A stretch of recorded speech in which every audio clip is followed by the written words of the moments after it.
এই আওয়ামী লীগ 15টা বছর এই নির্বাচনকে নিয়ে অনেক ষড়যন্ত্র চক্রান্ত করেছে। আজকে তাদের পরিণতি কি? আজকে তাদের পরিণতি আজকে দেশ ছেড়ে তারা আজকে ভারতে আশ্রয় দিয়েছে। তাই আমি আপনাদের বলতে চাই, জামাতের ভাইরা দয়া করে আর ষড়যন্ত্র চক্রান্ত করবেন না।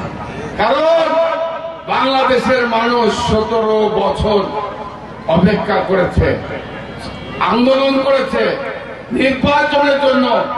আমাদের নেতা তারেক রহমান সাহেব বলেছেন শান্ত থাকার জন্য।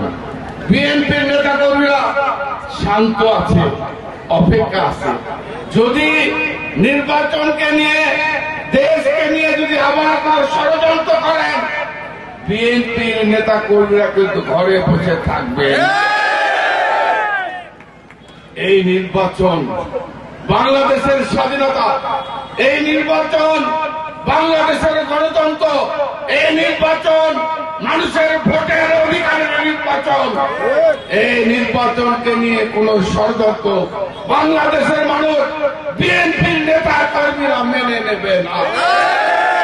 এই জন্য যত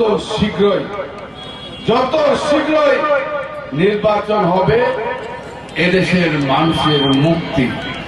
নির্বাচন ছাড়া, গণতন্ত্র ছাড়া, ভোট ছাড়া বাংলাদেশের মানুষের কোনো মুক্তি হবে বলে আমরা বিশ্বাস করি।